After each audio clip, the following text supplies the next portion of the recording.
কৃষক কিন্তু এখন ক্ষতিগ্রস্ত না, বাংলাদেশে এখন একমাত্র কৃষকরাই লাভবান। এখন প্রত্যেকটা কৃষকের সন্তান তারা এডুকেট, সবাই অনলাইনের সাথে যুক্ত, তারা খুব ভালো নলেজ রাখে, কারণ ইন ফিউচারে কী হইতেছে।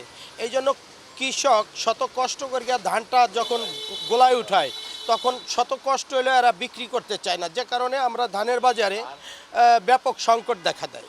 আর বাংলাদেশের মিল ইন্ডাস্ট্রি জগতে গভর্নমেন্ট বা বাণিজ্য মন্ত্রণালয় থেকে সঠিক কোনো তদারকি নেই, কারণ বাংলাদেশে আমার দেখতে হবে যে আমার উৎপাদন ক্ষমতা কতটুক, তার থেকে আমি বেশি মিল করার জন্য আমি পারমিশন দিই।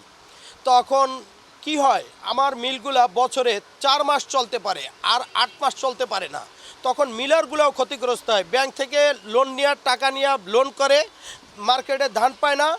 শুরুতে এই যে বৈশাখ জ্যৈষ্ঠ 2-4 মাস মনে করেন অ্যাভেলেবেল যখন ধান থাকে তখন ছোট ছোট মিলারগুলা ধান পায়, বাজারের একটা স্থিতিশীলতা থাকে। কিন্তু যারা বড় বড় মিলার তারা তাদের প্রোডাকশন ক্যাপাসিটি বেশি, তাদের গোডাউন ক্ষমতা বেশি, তারা গভর্নমেন্টের কাছ থেকে সিসি পায়, সিসির টাকা দিয়ে এখন তো সিসির টাকাটা অ্যাডজাস্ট করবে, কারণ আমাদের প্রবাদে আছে যে ঝড়ের দিনে যদি আম না কুড়ান পরে তো আম পাবেন না।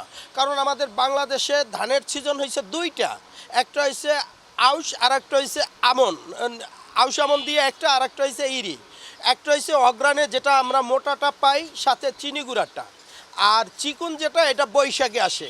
এখন 2 মাসে ধান উঠলে বাংলাদেশে মনে করেন যে এই বাজারটায় ধান উঠছে 200 মন, সেখানে মিলার গেছে বাংলাদেশের বিভিন্ন ডিস্ট্রিক্টের ছোট বড় 4,500 অটো মিল, তারা যায় ধান কিনতে। ধান না পাইলে তখন আমার তো মনে করেন মার্কেটে চাহিদা আছে, আমার চাল দিতে হবে। ওসমান ভাই যেরকম আমাদের দোষারোপ করলো, সাইদুর এক গাড়ি মিনিকেট লাগবেই। এখন আমি ম্যানেজমেন্টকে বলি, ম্যানেজমেন্ট বলে না, কোনোভাবেই অর্ডার নেওয়া যাবে না, ধানের বাজার বেশি। তখন এর সাথে ডিসকাস করি যে না স্যার, ধান অবশ্যই চাল লাগবে। তখন আসলে হয় কি, 200 মন ধানের জায়গায় 2000 মনের চাহিদা থাকে বাজারে, এই কারণে ধানের বাজার প্রতিনিয়ত বাড়ে।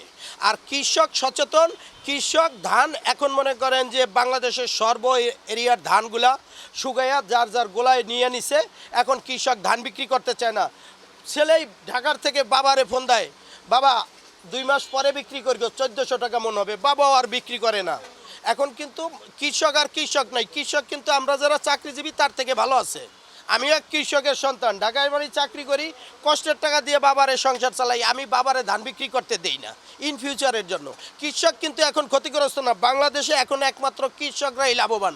কিন্তু কি হয়েছে, এখন কৃষি পেশার সাথে আমরা জড়িত না। এটা ওই যে পূর্বের মানদত্তার আমলের ছিল যে গরিব মানুষ কৃষি করে, এখন আপনি যান প্রতিটা এলাকায় দেখবেন একরে একরে জায়গা খালি পড়ে আছে, মানুষ কৃষি কাজ করে না।